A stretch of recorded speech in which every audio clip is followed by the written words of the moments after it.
Hello students, welcome back to my channel Mrinali Sharma classes. और हमारे आज के इस लेक्चर में हम पढ़ने वाले हैं हमारी क्लास 10th का chapter first chemical reactions and equations के जो एक्स्ट्रा क्वेश्चंस आपकी बुक में दे रखे हैं उनके आंसर्स की आपको किस तरह से उन्हें एग्जाम में लिखना है, बिकॉज काफी पॉसिबिलिटीज है कि उनमें से आपको क्वेश्चंस पूछ लिए जाए। So without wasting time let's start.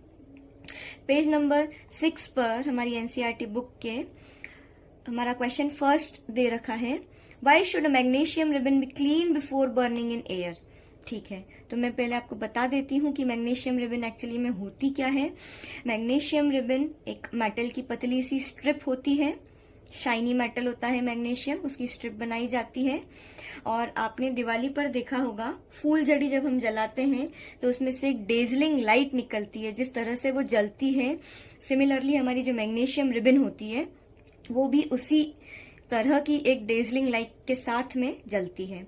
ठीक है, सो हमारा एक एक्सपेरिमेंट भी है इससे रिलेटेड हमारी बुक में, उसी पे बेस्ड हमें ये क्वेश्चन दे रखा है कि जब हम मैग्नीशियम रिबन को जलाते हैं तो उसके पहले हमें उसे क्लीन करने की क्यों जरूरत पड़ती है। So the answer is because of the presence of a layer of magnesium oxide. This layer of magnesium oxide does not allow proper burning of magnesium ribbon. मतलब ये है इस चीज का कि जो मैग्नीशियम होता है, मैग्नीशियम एनवायरनमेंट में प्रेजेंट ऑक्सीजन के साथ में रिएक्शन करता है। इस कारण से क्या होता है कि इसके ऊपर एक व्हाइट कलर की लेयर आ जाती है। मैं इसके फोटोज आपको प्रोवाइड कर देती हूँ तो आपको ज्यादा जल्दी क्लियरली समझ में आएगा कि किस तरह की लेयर होती है और मैग्नीशियम रिबन एक्चुअली में होती क्या है और वो जलती कैसे है। ठीक है, सो यहाँ पर क्या हो रहा है कि मैग्नीशियम जब एनवायरनमेंट में प्रेजेंट ऑक्सीजन के कांटेक्ट में आती है तो उसके साथ रिएक्शन करती है और रिएक्शन करने के कारण मैग्नीशियम ऑक्साइड की एक लेयर उस पर फॉर्म हो जाती है जो उसे आसानी से जलने नहीं देती है। तो उसे हमें क्लीन करने की जरूरत पड़ती है सैंडपेपर से। I hope it's clear to you. Okay, हमारा नेक्स्ट क्वेश्चन है, write the balanced equation for the following chemical reactions. ठीक है, इसमें हमें जो हमारा पहला पार्ट है वो दे रखा है हाइड्रोजन और क्लोरीन का जब हम रिएक्शन करवाते हैं तो हमें मिलता है हाइड्रोजन क्लोराइड, जिसे कि हम हमारी कॉमन लैंग्वेज में बोलते हैं HCl। ठीक है, HCl होता है हमारा हाइड्रोक्लोरिक एसिड। ठीक है, तो अब यहाँ पर इनको हम H और Cl नहीं लिखेंगे, इन्हें लिखेंगे हम H2 एंड Cl2। क्यों? क्योंकि ये इनके एटॉमिक फॉर्म में नहीं पाए जाते हैं, ये इनके मॉलिक्यूलर फॉर्म में पाए जाते हैं। एक सिंगल क्लोरीन एटम हमें नहीं देखने को मिलेगा, क्लोरीन के मॉलिक्यूल्स हमें देखने को मिलेंगे, राइट, कि एक मॉलिक्यूल में 2 क्लोरीन के एटम्स प्रेजेंट होते हैं। तो यहाँ पर इन दोनों का रिएक्शन करवाया गया है। मतलब जब हाइड्रोजन और क्लोरीन आपस में रिएक्शन करेंगे उस वक्त ये बना लेंगे HCl। ठीक है, तो या फिर हमारा हाइड्रोक्लोरिक एसिड। तो यहाँ पर अब हमें देखना यह है कि हाइड्रोजन भी 2 है, क्लोरीन भी 2 है, बट इधर क्या हो रहा है, एक ही है। तो इसे बैलेंस कैसे करेंगे। हाइड्रोजन को हम देखते हैं तो यहाँ पर 2 है, तो यहाँ पर हम अगर 2 लगा दें पहले तो इधर हाइड्रोजन 2 हो गए। अच्छा, अब क्लोरीन की अगर बात की जाए तो क्लोरीन 2 है, क्लोरीन इधर भी 2 है।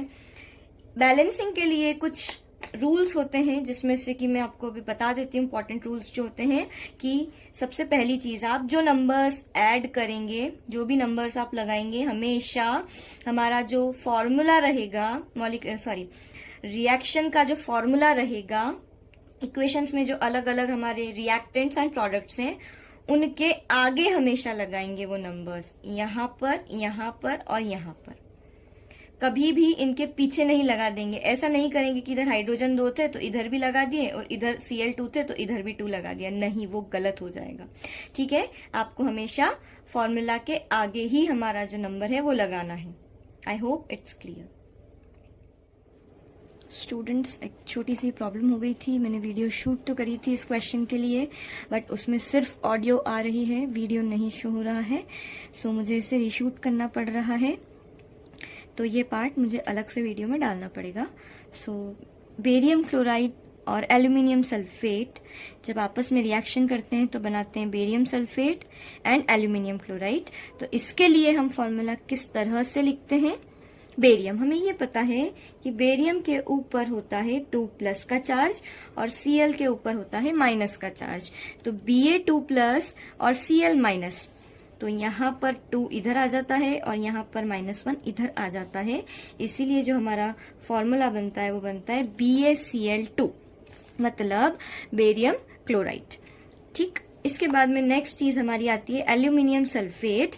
एल्यूमिनियम सल्फेट में एल्यूमिनियम के ऊपर 3+ का चार्ज होता है, सल्फेट के ऊपर 2- का चार्ज होता है। तो वापस से वही चीज होगी, ये इधर और ये इधर, तो ये बन जाता है Al2SO4। तो हमने पूरा लिखा, बट ये 3 इन सब का रहेगा, इसीलिए हम इस पूरे के ऊपर ब्रैकेट लगा करके और यहाँ पर लिखते हैं 3।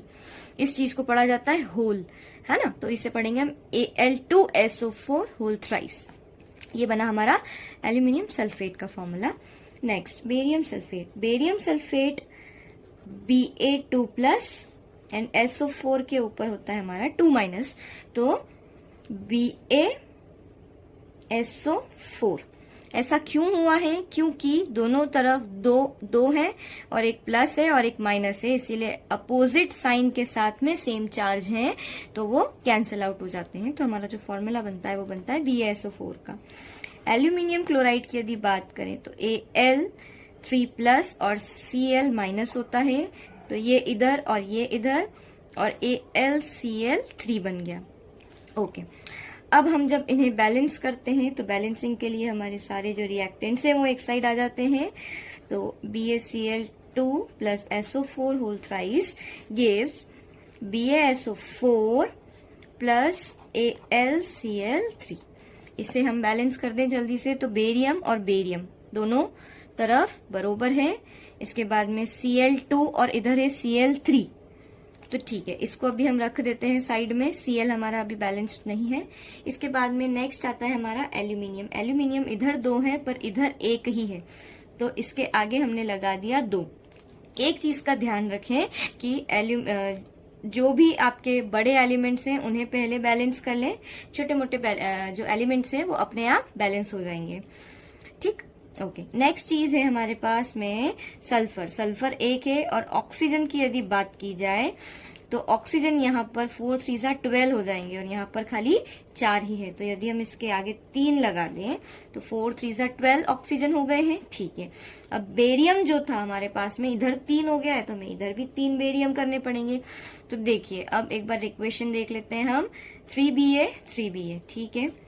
Cl2 2 3 6, इनका आपस में मल्टीप्लाई होता है, प्लस नहीं होता। तो 2 3 6, इधर भी 2 3 6, दोनों तरफ 6 क्लोरीन्स हो गए हैं। ओके, एल्यूमिनियम 2, इधर भी एल्यूमिनियम 2। सल्फर 3 है, क्योंकि ये 3 इस पूरे का, इसलिए सल्फर भी 3 है, इधर भी सल्फर 3 है। ऑक्सीजन 4 3 12, इनका भी आपस में मल्टीप्लाई होता है, तो 4 3 12 और इधर भी 4 3 12। तो इससे अब हम फेयर करके लिख देते हैं 3BaCl2 plus Al2SO4 whole thrice gives 3BaSO4 plus 2AlCl3। Okay students, so हमारी जो थर्ड इक्वेशन यहाँ पर है वो है sodium plus water gives sodium hydroxide plus hydrogen. Sodium के लिए हमें हमारा फॉर्मूला पता है, होता है Na, वाटर के लिए H2O। सोडियम हाइड्रोक्साइड कैसे बनाया जाता है? सोडियम के ऊपर प्लस का चार्ज, OH के ऊपर माइनस का चार्ज, दोनों आमने सामने कैंसिल हुए, हमारे पास में आया NaOH, मतलब सोडियम हाइड्रोक्साइड NaOH। ठीक है, नेक्स्ट हमारे पास में आती है हमारी हाइड्रोजन। हाइड्रोजन को हम सिंपली एटॉमिक फॉर्म में नहीं लिखते हैं, एक एटम सिंगल H नहीं लिखा जाता है, हम लिखते हैं H2, मतलब मॉलिक्यूल के फॉर्म में बनती है हाइड्रोजन। ठीक है, जब 2 एटम्स मिलते हैं हाइड्रोजन के तब एक मॉलिक्यूल बनता है हाइड्रोजन का। ठीक है, तो अब यदि देख लिया जाए यहाँ पर जल्दी से फटाफट, तो एक Na है, एक Na है, नो प्रॉब्लम। 2 हाइड्रोजन है, यहाँ पर 2 हाइड्रोजन नहीं है, 2 हाइड्रोजन और 1 हाइड्रोजन, मतलब टोटल हो गए हमारे पास में 3 हाइड्रोजन्स। तो यहाँ पर अब क्या किया जाएगा, 3 हाइड्रोजन्स हैं, तो हम इस वाले के साथ में कुछ भी छेड़खानी नहीं करेंगे। एक ट्रिक दे रही हूं आपको कि जब ऐसा आए कि इधर तो इवन है बट इधर ऑड नंबर ऑफ कोई एलिमेंट है, तो जो ऑड नंबर वाला एलिमेंट है आप उसे इवन में चेंज कीजिए। इवन में कैसे चेंज कर देंगे, यहाँ पर हम लगा दें अभी 2, तो 2 और 2 कितना हो गया 4, तो 4 हाइड्रोजन हो गए हमारे पास में। तो यहाँ पर अगर हम 2 लगा दे तो 2 2 जा 4, ठीक है। ऑक्सीजन कितने होने चाहिए, 2 ऑक्सीजन होने चाहिए, 2 ऑक्सीजन इधर है और ये 2 इसका भी है, इसका भी है और Na का भी है। तो यहाँ पर 2 हाइड्रोजन 2 ऑक्सीजन हो गए। तो ये हमारी पूरी बैलेंस्ड इक्वेशन बन गई है। यहाँ पर 2 लगा दिया और यहाँ पर 2 लगा दिया। So I hope this equation is clear to you. Okay students, तो हमारा जो नेक्स्ट क्वेश्चन है वो है write a balanced chemical equation with state symbols for the following reactions. अच्छा, अब ये आपका पहला इंपॉर्टेंट क्वेश्चन रहेगा इस चैप्टर से। पॉसिबिलिटीज ज्यादा हैं कि इस तरह का क्वेश्चन आए, सो ध्यान से समझिए। ओके, तो यहाँ पर हमें क्या बोला है कि आपको इक्वेशन तो लिखनी है, उसे बैलेंस भी करना है, बट आपको उसका स्टेट सिंबल, मतलब वो लिक्विड में रहेगा या फिर एक्वस रहेगा। अच्छा, एक्वस का मतलब AQ होता है और AQ हम क्यों लगाते हैं, जब हमने मान लीजिए NaCl मतलब हमारा जो कॉमन सॉल्ट होता है उसे पानी में डाल के उसका एक सॉल्यूशन बना ले, तो जब हम सॉल्यूशन बनाते हैं उस वक्त उसे हम लिक्विड स्टेट नहीं बोलते, उसे हम बोलते हैं एक्वस स्टेट। तो सॉल्यूशन के केस में हम AQ लिखते हैं, ठीक। ओके, नेक्स्ट चीज सॉलिड है, गैशियस है, उसके लिए हम सिंपली S या G लगा देते हैं। ओके, सो यहाँ पर solution of barium chloride and sodium sulphate in water react to give insoluble barium sulphate and the solution of sodium chloride, ठीक है। तो हमारी पूरी रिएक्शन है, इसके अंदर हमें क्या बोल दिया है कि बेरियम क्लोराइड मतलब BaCl2 सॉल्यूशन है, इसलिए हम इसके आगे लगा देंगे एक्वस AQ ब्रैकेट में। इसके बाद में सोडियम सल्फेट, सोडियम सल्फेट मतलब Na2SO4। ये कैसे आया है हमारा ये रिएक्टेंट का फॉर्मूला, Na के ऊपर होता है प्लस का चार्ज, SO4 के ऊपर होता है 2 माइनस का चार्ज। 2 इधर आया प्लस इधर आया, तो हमारा जो इक्वेशन बन गया या फॉर्मूला बन गया वो बना है Na2SO4। Okay, react with in water react to gives insoluble barium sulfate। insoluble barium sulfate मतलब BaSO4 के हमें मिले हैं प्रेसिपिटेट। प्रेसिपिटेट से हमारा क्या मतलब होता है, जब हमने चाय बनाई और उसको छान लिया तो उसके बाद में जो चाय पत्ती ऊपर बच जाती है तो वो रहती है हमारी प्रेसिपिटेट, बचा हुआ मटेरियल पूरा। ओके, तो ये प्रेसिपिटेट है तो ये सॉलिड फॉर्म में है क्योंकि ये इनसॉल्यूबल है, ठीक है। And the solution of sodium chloride, sodium chloride हमारा कॉमन सॉल्ट जो होता है NaCl। ओके, तो इसे हम बैलेंस कर देते हैं जल्दी से। Na2SO4 ये भी हमारा सॉल्यूशन ही है, इसीलिए ये रहेगा एक्वस, और ये भी सॉल्यूशन ही मिला है इसीलिए ये रहेगा aqueous. Okay, Ba barium barium एक एक है दोनों तरफ, कोई दिक्कत नहीं है। Cl2 यहाँ पर Cl इधर Cl2 है बट इधर एक ही है, तो यहाँ पर अभी के लिए हम लगा देते हैं 2। नेक्स्ट Na2 यहाँ भी 2 Na है, ओके बैलेंस है। SO4 चलिए सल्फर देखते हैं, सल्फर एक है, सल्फर एक है, ऑक्सीजन 4 है, ऑक्सीजन 4 है, एवरीथिंग इज बैलेंस्ड। हमें सिर्फ इधर NaCl में 2 Na लगाना था। आई hope it's clear. Next question जल्दी से पढ़ के वीडियो खत्म करते हैं। Sodium hydroxide solution in water. Okay, sodium hydroxide solution मैंने अभी फॉर्मूला बनाना बताया है NaOH। सॉल्यूशन है मतलब क्या रहेगा, एक्वस रहेगा। Reacts with water hydrochloric acid solution to produce, okay, HCl बनाया हाइड्रोक्लोरिक एसिड, और ये भी कैसा रहेगा, एक्वस रहेगा। इन वाटर से हमारा मतलब है डाइल्यूटेड है HCl। Okay, to produce sodium chloride NaCl बनाएगा और वो भी सॉल्यूशन है इसलिए एक्वस एंड वाटर, पानी बना देगा, ठीक है। जल्दी से फटाफट से देखते हैं कितने ऑक्सीजन हाइड्रोजन नाइट्रोजन हो रहे हैं इसके अंदर। Na एक है, एक है, ऑक्सीजन एक है, इधर भी एक है, ठीक है। हाइड्रोजन एक और एक 2 ओवरऑल एटम्स काउंट करते हैं हम, अलग अलग नहीं, ओवरऑल एटम्स रिएक्टेंट्स और प्रोडक्ट्स में, ठीक है। इधर 2 हाइड्रोजन है, इधर भी 2 हाइड्रोजन है, Cl एक है, Cl एक है। ओके, सो हमारी ये जो रिएक्शन थी ये ऑलरेडी ये गैसियस फॉर्म में रहेगा क्योंकि उड़ जाता है पानी इसलिए। ठीक है, तो ये G है गैसियस फॉर्म। तो यहां पर ये जो इक्वेशन थी हमारी ये ऑलरेडी बैलेंस्ड थी। ओके स्टूडेंट्स, तो आज के लिए सिर्फ इतना ही। मेरी अगली वीडियो में मैं इसके आगे के जो सॉल्यूशंस हैं वो आपको प्रोवाइड कर दूंगी। Thank you so much. अगर आपको समझ में आया है, अच्छा लगा है, तो please do subscribe my channel और इसे जितने बच्चों तक पहुंचा सकते हैं एग्जाम के पहले पहुंचा दीजिए।